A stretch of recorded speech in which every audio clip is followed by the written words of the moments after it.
कोई वस्तु, कोई भोजन आप बनाकर लेकर गए हो, कोई पकवान आप बनाकर लेकर गए हो, कोई फल लेकर गए हो, यदि शिवलिंग पर वो पकवान, वो मिठाई, वो फल टच हो गया तो वो खाने के योग्य नहीं रहता। वो घर पर लेकर मत आना, मंदिर में ही छोड़कर। यदि भोजन, पकवान, मिठाई, शिवलिंग यहां पर है और भोजन का भोग तुमने इतनी दूर से लगाया है, फल इतनी दूर रखा है, वो शिवलिंग पर टच नहीं करा गया है, तो उस प्रसाद को, उस फल को आप पा सकते हो, उसको खा सकते हो। पर जो शिवलिंग पर टच हो गया, फिर वो केवल नंदी, श्रृंगी, भृंगी, प्रेतों का, भूतों का, आहूतों का भाग होता है। प्रेत, भूत, आहूतों का भाग, वो फिर खाने योग्य नहीं है। हां, यदि नर्मदेश्वर महादेव हैं, नर्मदा जी के जल से कोई शिवलिंग प्रकट हुआ है, नर्मदा जी के जल से, कोई कंकर से, नर्मदा के जल से अगर कोई शिवलिंग प्रकट हुआ है, उस शिवलिंग की स्थापना कहीं पर है या आपके घर में है, तो उसको कुछ भी टच हो जाए वो पा सकते हो, पर बाकी के शिवलिंग को स्पर्श किया हुआ नहीं पा सकते। केवल एक नर्मदेश्वर महादेव नर्मदा के जल से प्रकट हुए। कई लोग पूछते हैं ये सांप है कौन, ये सर्प है कौन, तो उसको बताओ ये भगवान शंकर के गले में जो एक सांप पड़ा हुआ है ये भगवान विष्णु हैं। और शंकर भगवान के सिर पर जो जटा में सांप दिखता है, वो हाथ में सांप बंधे रहते हैं, वो दो हाथों में, कमर पर, सिर पर, केशों पर जो सांप 5 नजर आते हैं, वो तो बताओ ये शंकर भगवान की 5 लड़कियां हैं, जया, विषहरा, शामली बारी, दो तली और देव। ये 5 लड़कियां भगवान शंकर के इर्द गिर्द घूमती हैं, आस पास भ्रमण करती हैं। सभी ये शिव की बेटियां भगवान शंकर के साथ भ्रमण करती हैं। 5 जया, विषहरा, शामली बारी, दो तली और देव, ये जो 5 पुत्रियां थी शंकर भगवान की, ये वासुकी को दी गई थी महाराज, क्योंकि ये सर्प की योनि में थी, इसलिए ये वासुकी नाग को प्रदान करी गई थी। वासुकी नाग कौन सा? जिसने मंथन कराया। वासुकी नाग कौन सा? जिसके फण पर पूर्ण पृथ्वी विराजमान है। वासुकी नाग कौन सा? जो निरंतर देवताओं के हित के लिए कार्य करता रहता है। एक पान के पत्ते के ऊपर, मात्र पान जानते हो, वो खाने वाला जो पान करता है उसका पत्ता, पान के पत्ते के ऊपर जो चंदन से शंकर के नाम, पार्वती का नाम और ब्रह्माणी सरस्वती का नाम लेकर शिव को समर्पित कर दे महाराज, उसकी भी तिथि बताइए, बड़ी सुंदर है।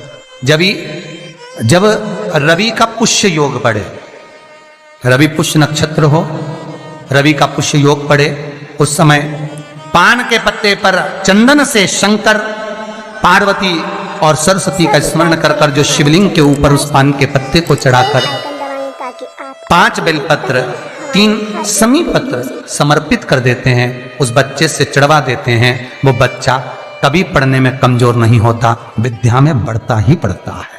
पलटकर माँ बाप को देखना ही नहीं पड़ेगा, बच्चे को कभी भी माँ को कहना ही नहीं पड़ेगा कि पढ़ने बैठ, वो खुद पढ़ेगा, रुचि से पढ़ेगा। 5 बेलपत्र, 3 समी पत्र समर्पित कर दें, भगवान शंकर का स्मरण करें और उस बच्चे को प्रणाम करवा कर वापिस लेकर आए। बच्चा विद्या में प्रबल होता है, विद्या प्रखर, भगवान शिव देने वाला है।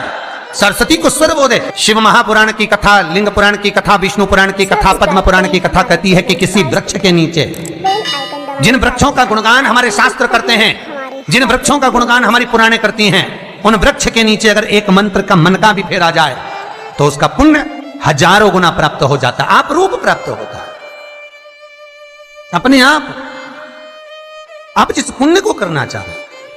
मेरा बहुत निवेदन है महाराज, बहुत प्रयास करा करो, प्रयास करना।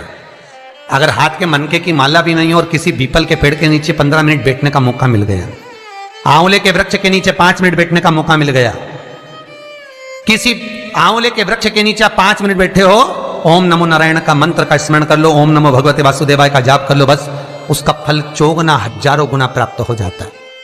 शमी के पेड़ के नीचे बैठे हो, श्री शिवाय नमस्तुभ्यम का जाप करिए, 1000 गुना फल मिलेगा, 1000 गुना फल। बेलपत्री के पेड़ के नीचे गए हो, ओम नमः शिवाय ओम का जाप करिए, फल मिलेगा। उस फल को हमें पाना है। कई लोग कहते हैं महाराज हम पूजन बहुत करते हैं, हम पाठ करते हैं, हम अर्चना करते हैं, हम व्रत रखते हैं, हम उपासना करते हैं, हम दान करते हैं, हम पुण्य करते हैं, हम सत्कर्म करते हैं, उसके बाद भी दुख क्यों है? हम पूजन तो कर रहे हैं। आपके पेट में दर्द हुआ, मान लो आपके सिर में दर्द हुआ, अब सिर में दर्द हुआ तो आपने गोली तो खाई, एनासिन भी खाई, क्रोसिन भी खाई, डिस्प्रिन भी खाई, कॉम्बिफ्लेम भी खाई, ना जाने कहां कहां की गोलियां खा गए, सिर में दर्द था और 4-5 तरह की गोली खा गए।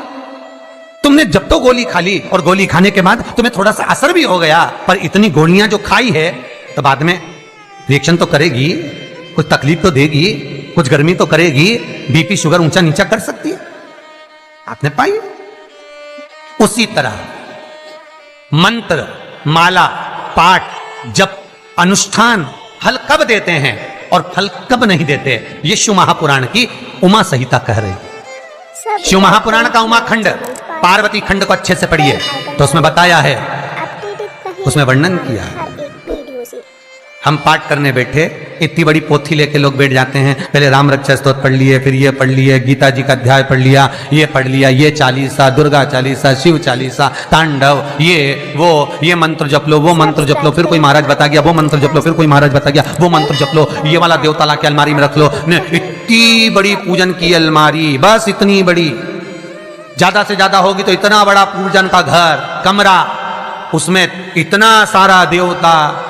रामेश्वर गई तो उनको ले आई, जगन्नाथ जी गई तो उनको ले आई, द्वारका गई तो उनको ले आई, वृंदावन गई तो उनको ले आई, महाकालेश्वर गई तो उनको ले आई, सारा देवी देवता वहीं बैठा, पितृदेव, ये देव, कुल देवी, शंख देव, घंटी देव, दिया देव, सब उसी में, गणेश जी, शंकर जी, हनुमान जी, राम जी, सब भरा पड़ा। और पूजन करने सुबह से आई, सुबह से इतनी सी शक्कर लाई कटोरी में, इतनी सी शक्कर कटोरी में, भगवान को नहला धुला के कटोरी धर दी। इतनी बड़ी अलमारी में सारा देवता ऐसा कसा कसाया बैठा सारा देव। और तीर्थ करने फिर गई तो गणेश जी शंकर भगवान से बोले पिताजी फिर जा रही है।